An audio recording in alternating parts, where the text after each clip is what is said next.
Willkommen. Welcome back to the channel. My name is Sean Huggins and this is React with Hugs. Thank you so much for being here. Today, we are taking a look at a video that I found called The Origins of Evil. How could so many people support Hitler? From Joseph Lacey. Oh, damn. This is a question that I have asked myself many times and I don't know the answer to, but I think that it's, I think that it's very timely that this video was recommended to me as an American. So we're going to see how were people able to support Hitler, or at least how so many people were able to support him. How did this happen? I think that this could be very informative. So let's waste no more time yapping and hop straight into it. Los geht's. Most evil is done by people who never make up their minds to be good or evil. Okay. Nah. Most evil is done by evil people, I think. I think this is like trying too hard to get a cool quote or something. That doesn't make any sense. In Jerusalem, on April 11th, 1961, Adolf Eichmann stood trial for crimes against humanity. Another Adolf. Eichmann had been a Nazi official tasked with organizing the transport of over 1.5 million European Jews to ghettos and concentration camps. He was popularly described as an evil mastermind who orchestrated atrocities from a cushy German office, and many were eager to see the so-called desk murderer tried for his crimes.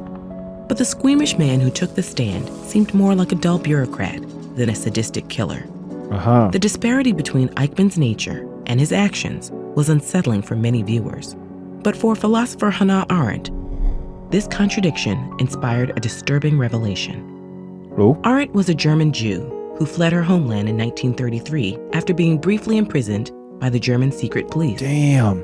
As a refugee in France and then the United States, she dedicated herself to understanding how the Nazi regime came to power. Ooh, I wonder what she would think of today's America that she fled to so long ago. That would be an interesting thing to find out her opinion on. And more specifically, how it inspired so many atrocities. A common opinion at the time was that the Third Reich was a historical oddity, a perfect storm of uniquely evil leaders supported by German citizens looking for revenge after their defeat in World War I. But Arendt believed the true conditions behind this unprecedented rise of totalitarianism weren't specific to Germany. Throughout the 1950s, Arendt developed a theory of the human condition that divided life into three facets: labor, in which we satisfy our material needs and desires; work, in which we build the world's physical and cultural infrastructure; and action, in which we publicly articulate our values to collectively shape the world around us. It was this last facet, the life of action, that Arendt believed was under attack, both in Germany and many other industrialized societies.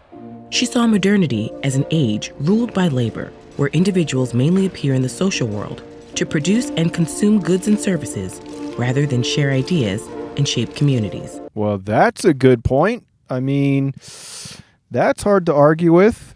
People exist in today's modern world just to consume stuff, basically, rather than actually sharing ideas and thoughts and opinions. That sounds very familiar for sure. And she was saying this presumably a pretty long time ago compared to today's society. So yeah, again, I would be curious to hear her thoughts on today's situations that are happening around the world, especially in America. Arendt believed this had fostered societies and ideologies where individuals were seen only for their economic value rather than their moral and political capacities. She believed this isolated people from their neighbors and their sense of self. And in her 1951 book, The Origins of Totalitarianism, Arendt argued these conditions provided fertile ground for totalitarian regimes, which use fear and violence to increase isolation and make it dangerous to publicly engage as free-thinking political agents. In this lonely state, participating in the regime becomes the only way to recover a sense of identity and community. Arendt believed it was this kind of environment where Eichmann committed his crimes. Most people expected the Jewish German philosopher to judge the ex-Nazi harshly, but while she condemned his monstrous actions, Arendt saw no evidence that Eichmann himself was uniquely evil. She saw him as a distinctly ordinary man who considered diligent obedience the highest form of civic duty. Whoa. Okay, this is groundbreaking. I mean, if he's able to convince himself that he's just going to a job and pushing some papers around and, the equivalent of today's society where it's like, just send a couple emails here and there, go to some Zoom meetings every now and then I clock out and go home to my family. Dude, that makes sense. You're just obedient because you just want to fit in and go with society. And for Arendt, it was exactly this ordinariness that was most terrifying. Her point wasn't just that anyone could do what Eichmann did, but that his story suggested ordinary people could willingly accept their societal role, even when it contributed to genocide.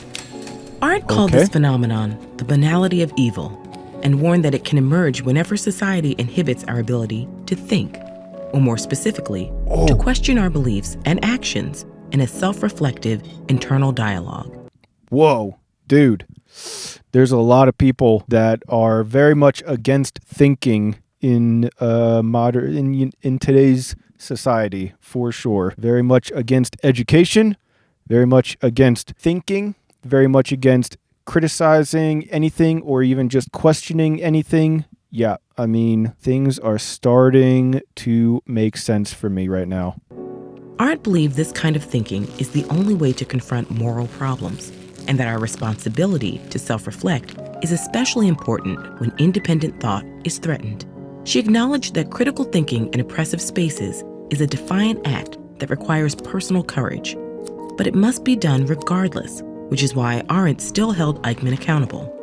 Wow. This thread runs throughout Arendt's work, where she continually insisted that thinking was our greatest weapon against the threats of modernity. Whoa. Namely, a relentless drive for economic and technological development, which would increase social alienation and inhibit human freedom. To foster this essential value, Arendt believed we need to create formal and informal forums that allowed for open conversations about shaping our collective future. These might include town hall meetings, self-governing workplaces, or student unions. But whatever shape they take, what's most important to Arendt is that they value open dialogue and critical self-reflection.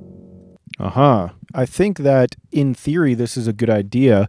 The problem is the open dialogue is very easy nowadays. You can just post your opinion on whatever online and you can get comments for feedback instantly from anybody all over the world.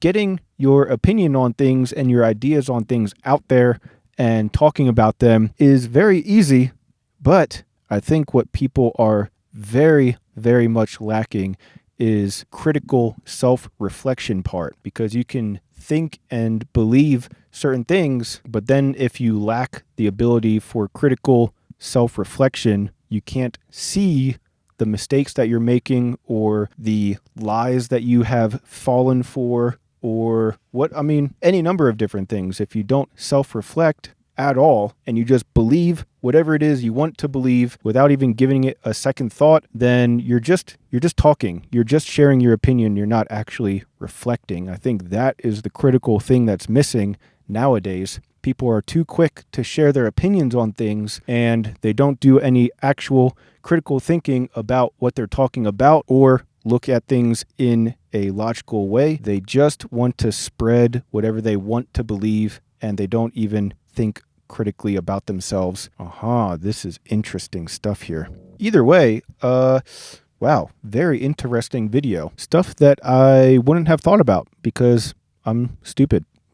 But very interesting to learn about for sure. I am curious though what you guys, the experts, have to say about it. So what do you think of the video? What do you think of her interpretation of the historical Nazi regime and how it came to power and all that? Let me know your thoughts. Leave your mustard down in the comment section below. But that being said, that's all the time that I have for today. So thank you guys so much for being here. And as always, I'll see you guys next time. Peace.